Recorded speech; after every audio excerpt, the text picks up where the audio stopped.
pakai layanan keuangan digital apa nggak? Kayak e-wallet, terus kayak e-banking, Ya, ya pakai. saya juga pakai.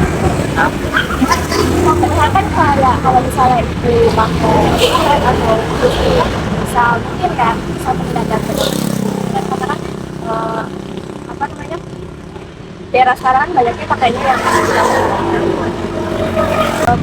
pinjaman online itu. Nggak tahu kalau Oh, nah kalau ini untuk modal ini itu pakai modal sendiri atau pakai modal sendiri dari suami. Suami kan belum tahu. kan belum tahu pinjaman online. Nah kalau misal itu tahu kan masih apa namanya pernah dengar kayak itu tahu misal apa ngeluh apa paksaan apa eh, kayak resiko sih dari pinjaman online. Tahu resikonya no. Kalau masalah untungnya, kalau untung nggak tahu. Seringnya resikonya karena ini pertanyaannya kan ya amit ya kadang aja kita jadi kita itu mengelola uang itu kayak susah itu sih. Jadi kita mau belanja apa kok ini udah tagihan segini kan takutnya kayak gitu. Kalau pakai uang sendiri kan kita kan jadi kan bisa tahu oh ini penghasilannya segini terus kurangan gini kayak gitu. Kalau ibu mau dari ibu tahu resiko itu apakah ibu tuh kayak pingin gitu Udah pengen online? nggak pengen sama sekali. Berarti itu ya Nggak pernah. tapi nggak boleh gitu. Nggak pernah. Nah, itu pembayaran kayak pulsa atau itu manual ya. Nanti Pak Ibu di counter. Terima kasih ibu. Ya. Akhirnya maaf ya. Udah. Jadi kita lanjut tinggal bayar langsung buktinya kan langsung keluar gitu. Tapi itu aja ada potongannya, berarti itu ada potongan apa ada. Ada. Kan kamu kirim aku, nanti aku nanti Ya berarti kayak aku beli tapi kan biasanya kita kalau beli biasa itu kan ini dikasih ini ibu 5.000. Nah kalau ini tuh cuma apa namanya berarti kayak gini 5.000 tinggal di ini nanti bayar. Jadi berarti dari case-nya dari batas itu nanti langsung masuk tuh rekening.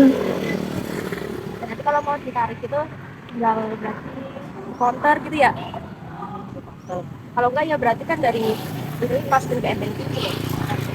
ATM. ATM. Ya. Oh berarti nih. M-banking itu ATM. ATM online. Itu pikirnya aja. Itu biasanya pakai aplikasi, Bu. Tinggal upload KTP gitu, identitas. Hasil dari narasumber UMKM yang kita wawancarai, ibu ini itu merupakan tipe pengguna yang konvensional yang sepenuhnya itu bertransaksi secara tunai dan belum mengadopsi layanan keuangan digital karena keterbatasan pengetahuan teknisnya. Beliau ini memprioritaskan kemandirian finansial dengan mengandalkan modal pribadi dari keluarga dan secara tegas menghindari penggunaan pinjaman online atau pinjol. Sikap antipati terhadap layanan kredit digital ini itu didasari oleh kesadaran yang cukup tinggi mengenai resiko buruk pinjol sehingga ibu ini itu tidak memiliki keinginan sedikit pun untuk melibatkan dirinya dalam layanan tersebut. Selamat siang, Pak. Maaf ya, Pak, menjadi mengganggu waktunya Bapak. Apakah Bapak bersedia untuk saya wawancarai? Jadi jam pertama itu dalam kegiatan sehari-hari Bapak atau pekerjaan, layanan keuangan apa yang paling sering Bapak gunakan? Contohnya kayak semacam mobile banking, dana, kris atau non tunai lainnya. Banking, dana sama tunai cash. Selanjutnya, menurut Bapak, keuntungan terbesar menggunakan layanan digital ini dibanding layanan bank biasa itu apa sih Pak? Misalnya kayak transaksinya apa lebih cepat atau bisa digunakan kapan saja atau yang lain? Ya gampang. Kalau boleh tahu transaksi apa saja yang biasa Bapak gunakan dalam layanan keuangan digital? Belanja, Ya. beli elektronik dan lain. Selanjutnya, saat bertransaksi menggunakan layanan keuangan digital ini, yang paling membuat Bapak khawatir itu apa sih? Apakah soal keamanan data, risiko penipuan online, atau hal lainnya? Kalau penipuan sih enggak ya, kita kan punya otak sendiri kayak main gitu ya, itu lebih aman. yang terakhir nih Pak, menurut Bapak aturan dan pengawasan terkait fintech saat ini itu apakah sudah cukup untuk melindungi pengguna atau masih perlu ditingkatkan? Karena apa Pak? Karena banyak yang kalau intinya atau keamanannya dia kan Itu jawab pertanyaannya. Terima kasih ya atas waktunya dan kesediaannya untuk mengikuti wawancara. Makasih, Pak. Berdasarkan data wawancara dari Bapak Pekerja Karyawan, narasumber merupakan pengguna aktif layanan fintech. Layanan fintech yang telah mengintegrasikan teknologi tersebut pada kehidupan sehari-hari, namun memiliki kesenjangan pemahaman terkait literasi keamanan cyber. Narasumber tersebut mengetahui bahwa keamanan fintech itu masih perlu ditingkatkan, tetapi kurang mengetahui bahaya atau resiko kebocoran data dari fintech soal keamanan. Yang narasumber ketahui itu hanya jika pada suatu akun udah ada data dan password pada akun tersebut, itu tidak mungkin ada kebocoran data atau penipuan cyber. Saya ke beberapa mana akan mewawancarai teman saya ini. Ini teman saya, Mas. Namanya siapa, Mas? Ilham, Mas. Oke. Kuliah di mana, Mas? Kalau boleh tahu. Kalau saat ini kuliah di TSNU Oh, TSNU semester berapa? semester 5. Oke, berarti udah mau akhir ya semesternya. Udah pertengahan. Ini Mas, saya mau ngajuin beberapa pertanyaan nih, Mas, tentang finansial teknologi. Oke. Langsung aja, Mas, pertanyaan pertama yuk. Kan masih kan mahasiswa ya. Layanan finansial teknologi apa yang paling sering Mas gunakan? Kalau untuk saat ini paling e-wallet. Oh, Yang e-wallet. sering biasa digunakan. E-wallet doang, apa ada yang lain? Ya e-wallet doang buat penyimpanan keuangan lah. Oke. Terus pertanyaan selanjutnya, Mas saya punya itu nggak kayak pernah nyoba pay letter atau kredit online? Belum pernah. Oke. Menjauhi saya. Oh siap. Nah, kan apa ya? Kayak tantangan ngono kan, nek misal kayak mau ngajuin pinjaman atau apa gitu, biar kita tuh menahan diri. Diri. Nah, menurut Mas ini, bagaimana finansial teknologi mempengaruhi perilaku konsumtif di kalangan mahasiswa? Kayak Kalau Masnya. kalau biasanya tantangan utamanya itu di toko online digital, Mas. Kan kayak- sekarang kayak TikTok Oh. harganya murah-murahan gitu. Jadinya kan kalau kita lihat, aduh, barang Oh, murah kayak nih. kepingin, Ya, gitu. langsung Kepancing. pancing langsung. Nah, selain TikTok tuh ada nggak yang lain kayak Shopee atau Tokopedia? Kalau toko-toko resmi yang jualan itu paling biasanya dari keinginan kita, Mas. Soalnya kan kadang ingin cari barang ini nih, cuma pas ada muncul barang lain harga murah dan kita pingin lah, jadinya ya udah gak jadi beli barang yang kita inginin, jadinya beli barang-barang Oke, promo. siap. Oke, pertanyaan ketiga, bagaimana nih pengalaman Masnya terkait infrastruktur? Terus apakah pernah ada kendala sinyal atau aplikasi yang tidak mendukung, terutama saat berada di luar kota atau daerah terpencil? Kalau itu biasanya pas lagi ada di luar kota, Mas. Biasanya kan sinyalnya kadang nggak stabil, jadi kalau mau beli barang atau mau ngecek apa susah. Soalnya kan pakainya sinyal semua ya, dan terkadang sistem itu ada maintenance-nya, Mas. Ya, Ya, jadi Mas, kalau boleh tahu itu biasanya di daerah mana sih, Mas? Kalau- luar kotanya itu? kalau ada masalah atau Iya. gimana, kalau sering ada masalah biasanya di daerah yang terpencil lah, kayak hutan-hutan. Kayak gunung gitu Ya. ya, gunungan. Oke, siap. Oke, pertanyaan selanjutnya, menurut Masnya nih, seberapa besar pemahaman mahasiswa kayak Masnya terhadap resiko-resiko finansial teknologi, dan bagaimana finansial teknologi dapat meningkatkan inklusi keuangan di kalangan teman-teman Mas?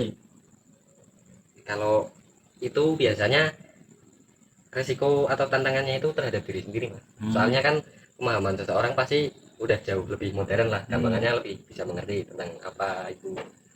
Nah, kalau menurut Masnya nih, teman-teman Mas sudah pada tahu belum bahwa apa ya? Bahkan sekarang kan udah mulai berbasis online semua ya. Ya, Nah, wawasan tentang finansial teknologi itu menurut Mas nih, teman-teman Mas sudah memadai belum? mayoritas sudah semua. Oke. Soalnya kan mengikuti zaman dan teknologi itu suatu kemajuan yang bisa diterima oleh masyarakat, Mas. Kayaknya inklusi yang itu semua orang pasti ngikutin. Soalnya kan emang udah zamannya. Oke. Jadi bisa diterima di masyarakat ataupun kalangan mahasiswa semuanya. Oke, siap Mas. Oke, pertanyaan terakhir. Sekarang kan eranya Gen Z ya, Ya, dan milenial yang serba instan. Ada nggak sih tren layanan keuangan baru yang diprediksi bakal jadi primadona di tahun-tahun yang mendatang? kalau itu pasti ada, Mas. Soalnya kan sistem pasti Selalu berkembang. ya, selalu berkembang dan inovasi dari setiap orang itu pasti ada. Hmm. Jadi ya pasti ada yang kepikiran, oh kalau buat aplikasi ini pasti lebih fleksibel dan lebih diterima oleh masyarakat.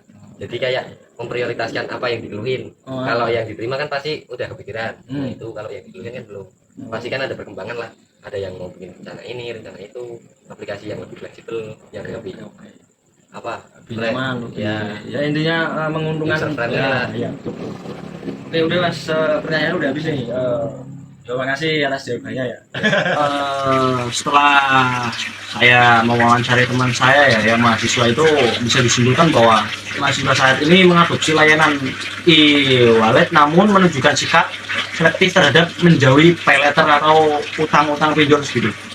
Meskipun demikian, perilaku konsumtif yang tinggi dipicu oleh harga murah dan kemudahan belanja di TikTok Shop. Mayoritas mahasiswa telah memiliki pemahaman modern dan inklusi yang tinggi terhadap finansial teknologi, menyadari bahwa resiko sepenuhnya berada pada diri sendiri, meskipun dihadapkan pada hambatan akses seperti kebutuhan sinyal di daerah terpencil maupun di daerah pegunungan lah. Diprediksi bahwa tren layanan keuangan di masa depan akan terus berinovasi menjadi lebih fleksibel, selalu berkembang dari apa yang dikeluarkan untuk memenuhi kebutuhan masyarakat modern saat ini dan masa mendatang. Jadi kesimpulan dari 3 narasumber yang kita wawancarai, intinya fintech itu mempunyai peluang gede banget karena mahasiswa udah pada sadar dan melek digital. Mereka gampang banget menerima inovasi dan inovasi yang fleksibel dan mau mendengarkan keluhan yang ada.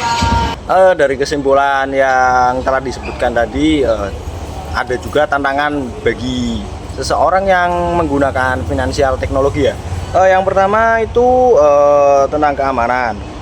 Yang sudah aktif pun masih gaptek tentang security finansial teknologi kayak cyber. Nah, itu tuh berbahaya banget.